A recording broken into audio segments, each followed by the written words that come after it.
I'm looking for a party who only deal with behemoths. Behemoths come first. Yep.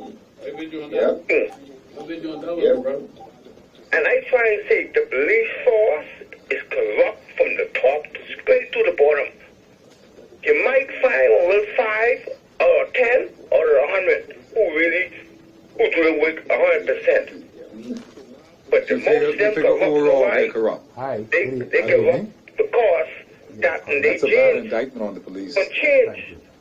And I so support Anthony Ferguson. I think that he's a great guy who means well, and I really believe that he will bring a whole lot to the police force. But for some reason, he is being sidetracked by the others in the game of politics, and the others are those who are in charge of above his pay grade. You see, but Anthony Ferguson knows what to do. He's a very good policeman. He knows the streets and everything. I think that he's been doing a very, very good job. But the trouble is, he can't supersede some other people on the police force. I mean, that's just the way it is. And that's where he's got to make the separation. But Steve, all I'm saying, I think I said it last week, particularly in the case of Minister Dames, being a former police officer, he more than anybody else, Mr. Nordich was there, some other ministers was there, a former police officer who is now a minister should be a protector of the organization. Yes. Not expose it to these kinds of stuff. Yeah, it's wrong. And to me, that's where the indictment really lies. Yeah. All right?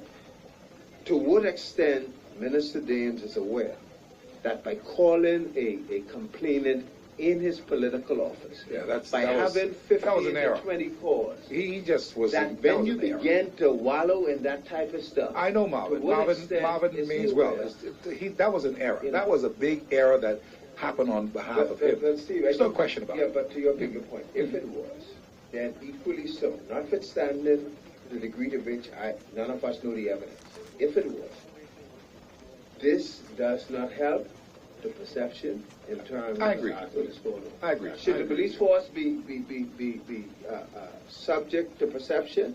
I am not too sure the answer to that. But if you're looking for public support, and perception is key. If you already, perception is 99% reality, my friend. If you already got, let me say what I was a former prosecutor, and at one point I was dealing. There was someone who came before the court. And the magistrate was of the view that the police officer was not being truthful. That same officer was coming before my court the next day. You know what I did, Steve?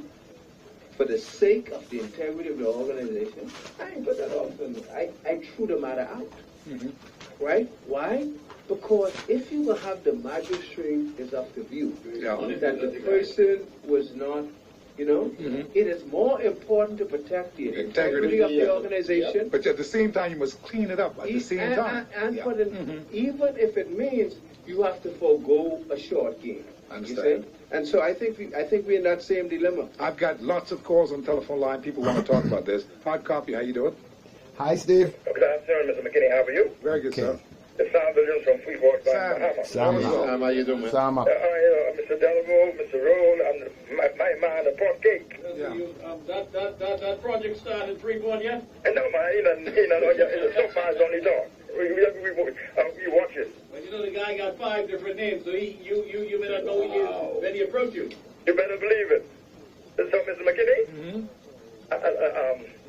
what happened yesterday, I was very angry. The way Michelle Reckley and others was treated by these infidels in this country. Yeah. Mrs. Reckley was treated like a terrorist. Mr. McKinney, enough is enough. Yeah. Now is the time to let justice roll down like waters. That's right. And righteousness like mighty screen. So, Mr. Portcake, look at you go back to Brave Davis and tell them Sam Vision said, it's time to stand like a man. I hear you. Now it's no time to agitate. Now is the time for revolution, peaceful revolution. If we have to close this country down, let's close it down. That's the only way we're going to get these infidels, these traitors, called these I hear what you're saying, and you know, a lot of people would like to see a number of things happen, especially those who support the PLP, and even some FNMs would like to see things happen. But you see, I think what has to happen here, you've got to be very, very clever, and how you're going to bring about the kind of changes that you'd like to see happen in our nation. Because we are in a very, very precarious time right now. I'm telling you, anything can happen and just shoot us right down. I mean, you know, look at what they're talking about now, the EU and all this thing about the blacklisting and all that. We don't know where we are, and we have no leadership in our midst to tell us this is exactly where you are, not to worry about a thing. You know, if these things happen, shouldn't there have been a statement coming out from the Free National Movement government, including the minister responsible for finance and all? You know, I mean, why do we have to wait and all these particular things for information? I mean, if that's what has happened, then say it. But we have to call around to find out what is going on. Tribute got the story coming out tomorrow. But it's just, I don't know what's happening. I've lost track of what's really happening here in the Bahamas these days, to be honest with you. One thing I can see, especially with the FNM, they only go there to get rich. For 5 years, if they last just 5 years, they care nothing but the country and the people. Well, maybe the answer is what Dr. King has been saying all along, you know, that we've got to just change things. You have a good point. That we've got to change things. We've got the musty enough will to go and just do some things. Mr. McKinney, we got to rock the You want me to have your number? I'll make sure he has your number. Go ahead, sir. Yes, sir. Mm-hmm. You were saying something, we've got to do something? I was going to say, we got to change the status quo. Yeah. We got to rock this nation to the foundation. You're my kind of fella. I hear what you're saying. Yes, sir, that we have to do. Talk, not going to do nothing. I appreciate what you're saying, Sam. Yes, sir. Thank you very much for your call. Yes, sir, you're welcome. Yeah, we've got so many calls on the line. Let me just take these calls, my goodness. 6:45. Hard copy, how are you? Hi, Steve. Hard copy, you there? Okay, hard copy, are you there? Yes, Mr. McKinney, how are you? I'm very good. How are you? All right, fine, good evening to you. Finally. All right, first of all, I don't want that Cornell who said he was an FNF to throw Dr. Minnis under the bus. Dr. Minnis have a team. They all bragged about it. They said what was wonderful about Dr. Minnis was that he had a wonderful team. Everybody from Diagolo to Jeff Lloyd, all of them said that. So now, since the stuff hitting the fan, to try to blame everything on Dr. Minnis, I don't think that's appropriate, you know. They're all in the ship, but they all put in their weight. And also, I always say, Mr. McKinney, if you can remember, I don't like people saying the FNF don't know what they do or they long. They have an agenda. They stick into it. And the behavior people just have been something called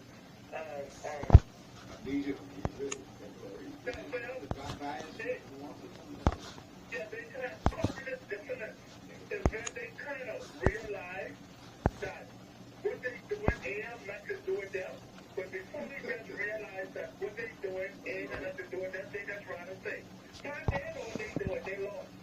But if you come to the reality that they are very focused, they deliver, and they make it move every day, getting up to the European Union, as Mr. Miller said. They even ain't talking to the big boys. They talking to the lackeys. And they're coming back and following our legislation and doing everything. So they're making systematic,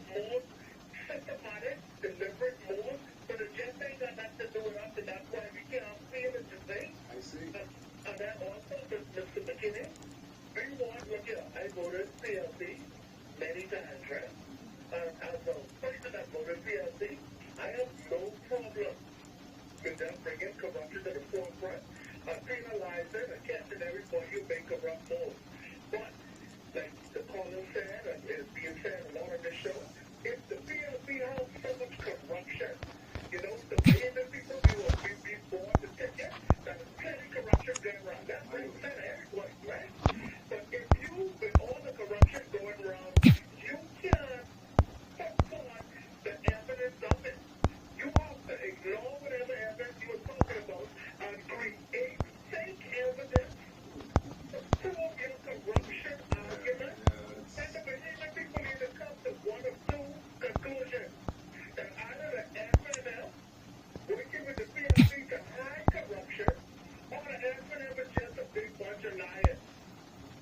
go. How come they don't want a conclusion of that?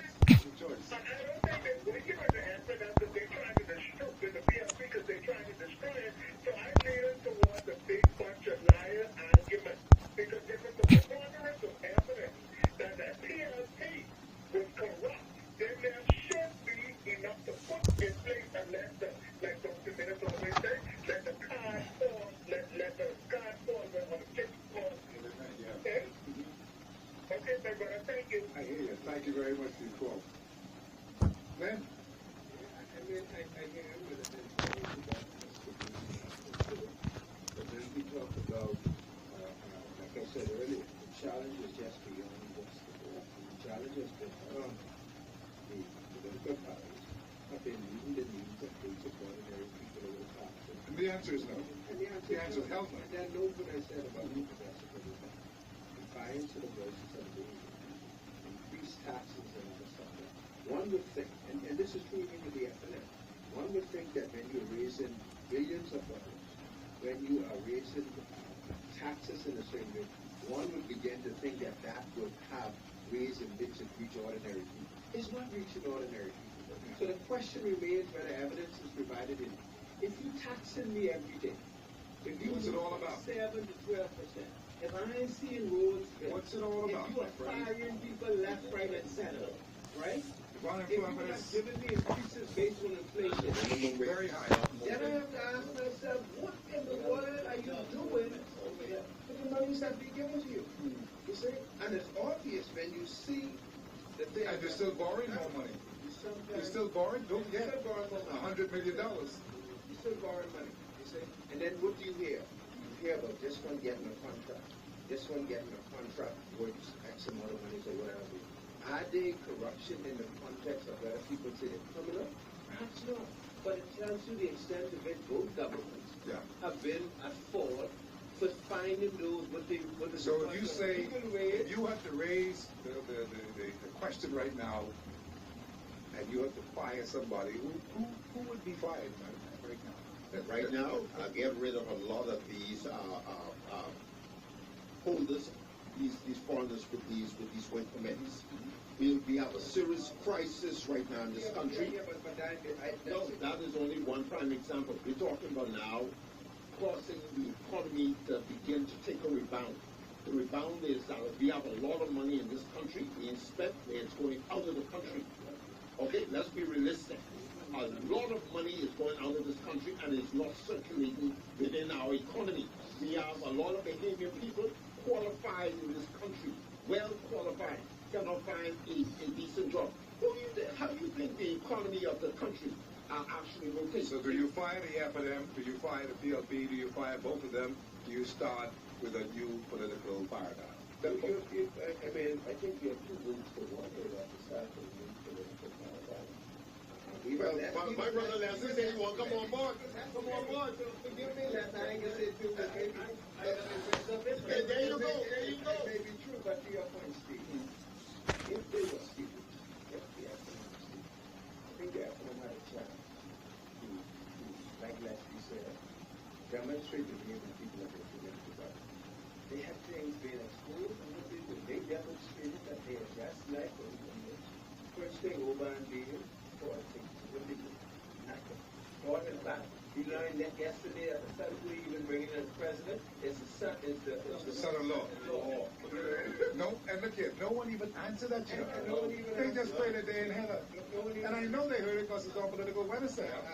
Minister Sounds was on another show the other day talking about the fact that I'm not at the court. You're a public servant. So he broadcast. You are in a position. I would like to have those people on the show time and time again so that we can get what they're saying. They have been absent. No one is hearing what they're saying. They're missing in action. Those who once claimed that corruption was so blatant, those who once claimed that theirs is a government of integrity and a government of accountability, now finds themselves can't even make it a public statement because the court ruled. No, you could make a public statement. But let's go to more simple matters. You bought 2 QCs in him to deal with the Frank Smith case. One guy came for 3 months, he left his belly gone. Why is it that a transparency government You can't tell us what was the money paid from our treasury to So people's Carl, treasury can't tell to you. those places. Can't say. Why? Other people have a right to know. Why? I don't know. Not money. Why? Anyway. Hard copy, how you doing? Hey, Steve. Yes, sir. Good evening to everyone and good evening, gentlemen. Yes, Steve, the facts is the facts. The PLP and the FNM has conspired against the Bahamian citizens. And how did they do it? They used foreign policies. Okay, they have, yes, they have they have meaning that they have created a lot of foreign policies that helped foreign entities rather than the Bahamian entity, because once you're creating the policy, someone gonna win, someone gonna lose. And the foreign entity get cheap money so they could come and spend this money. The Bahamian people who need the money can't get it because of their corruption. Listen to what I'm trying to explain to them. The discrimination, what Chapter 3 of the Constitution, Article 26 speaks to, and I'm speaking specifically to number 2 of 26, where it says, no person shall be treated in a discriminatory manner. That, see, when Mr. Ingram was in power, he changed the corporation laws from where you needed more than, or at least a group of people to form a company, a corporation. He changed the law where one person can own now that corporation. Now let me show and explain what I'm saying. They are indeed corrupt. They have changed laws to interfere with the Bahamian people's lives to the detriment of Bahamians. They have created laws to the detriment of Bahamians. If the Bahamian society is saying this is our national asset or assets, we wasn't talking about Mr. Miller. I know it's a little touchy because you sat in all the cabinets. You don't want me to start questioning you, bro. Trust me. And Shivago Line don't want me to start questioning him either. Brother Miller, you use the pot cake. Use the pot cake. And Steve, I stand on the shoulders of those older patriarch and matrix that come before who was honest. No, right. So if I'm gonna help the Progressive Liberal Party, because this group is so dishonest. One thing I can say with the Progressive Liberal Party when they were there, you never heard me call complaining about no business license. You did not hear sensible Bahamians call about no business license. And I'm telling them that both of them are guilty of Psalms 83 verse 4, where it says they have conspired and said, let us cut them off from being a nation. This is the discrimination of which I speak. They have conspired with foreigners to cut us off as a nation. You discriminate against one, you discriminate against all. You break one off the Mr. Miller, trust me, I promise you I will deal with the Israelis and the Palestinian situation. You don't have to remind me of that. You already said that 3 different times I called. I promise you, Amos will address it. But listen, the Progressive Liberal Party and the Free National Movement have to comprehend. Yes, the Bahamian, and one of the truths is we only like the 2-party system. That's the truth. But you know what is also the truth? We ain't gonna allow y'all to believe y'all can govern this country, the status quo that is, and whoever the special interest is, without our consent any longer. You will hear from us. Our voice will be strong. Our actions and our thoughts will be direct. Listen, this is not your country more than Mr. McKinney. Y'all want Mr. McKinney to come labor. And I got to say, Mr. McKinney, because he's the only real station who really getting the real work done. He's not a compromiser. And that's why y'all didn't give him no advertisement, Mr. Miller. If you want me to call you, bring you in there. Oh, no. Well, and I'm telling Mr. Davis.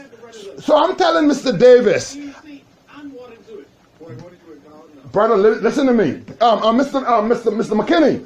Mr. McKinney. Mr. McKinney, listen to me. They have treated. I know they did some things for you. You told us. You can tell us the truth. You ain't a story to us.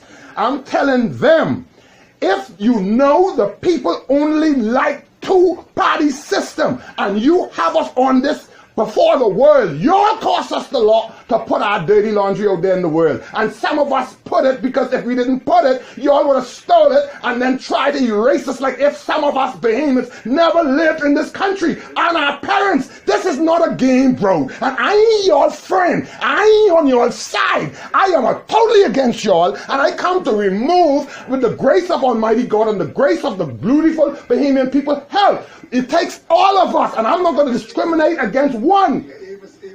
I gone, bro.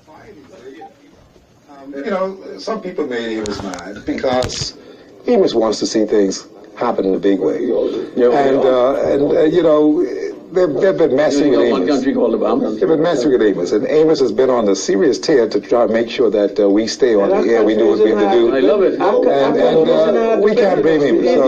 So we appreciate Amos. We do appreciate Just do the right thing, Glenn, on their behalf. Yeah. Do the right thing on behalf of the Bahamian people. That's all you got to do. Do the right thing on their behalf. To help build the country. We have been denied the right to build the country. Yes.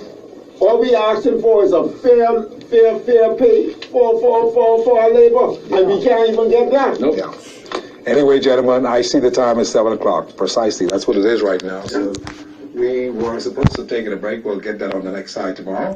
But yeah, we're gonna have to call. Can I send congratulations out? Yeah, you can send. Go ahead to the chairman of the DNA. My friends out there. The new chairman. Jeff is Jeff. I hope you put your name. So that means that we will lose you after you become the chairman.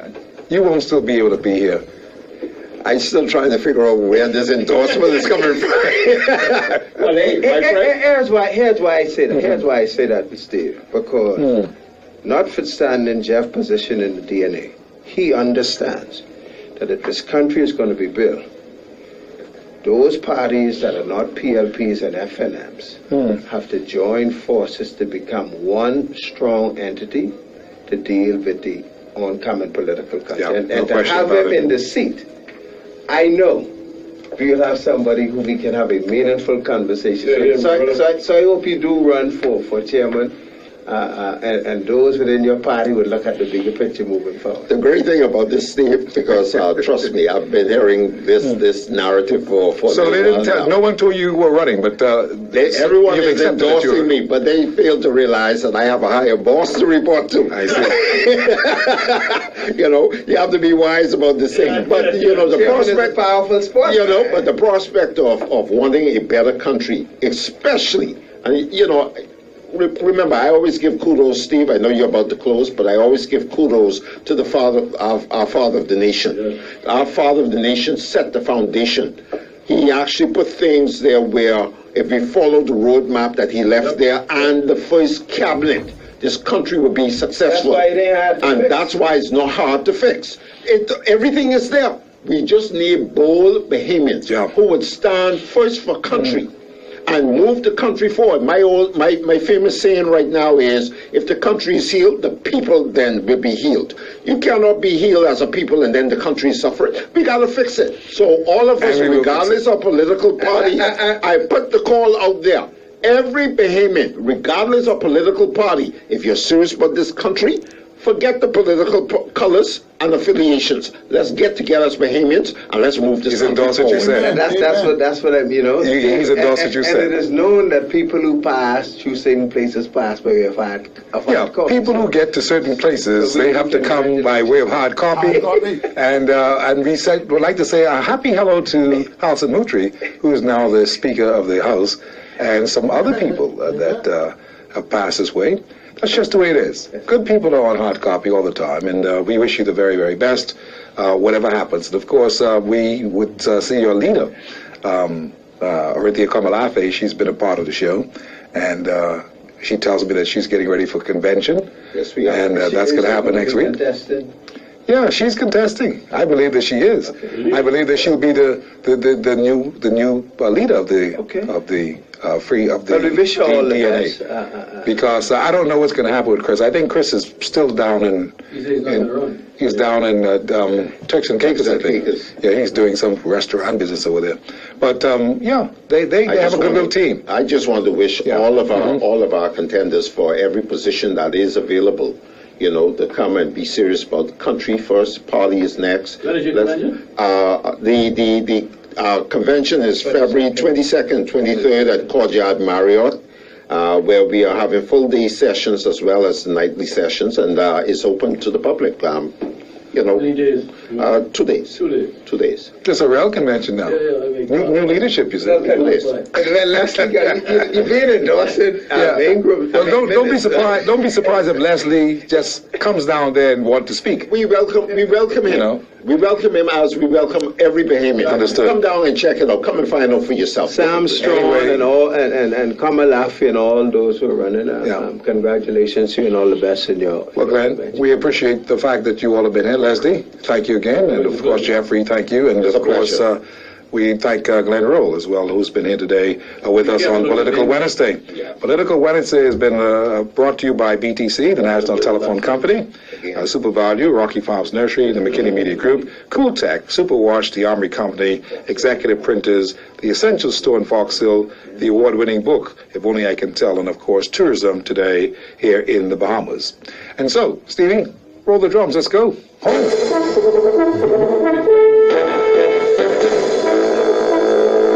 It's going to even get more chillier somewhere around about 68, 67 thereabouts before the day is made tomorrow morning. Right here on Peace 107.5 FM. It's been our pleasure to bring you the show today, and we shall see you again tomorrow when we come back with the pastors, Reverend Paul and company. They'll be here tomorrow, and of course Reverend Oral Ellis. We shall have a good time talking about things very religious and things spiritual tomorrow right here on the show. See you then. Good night.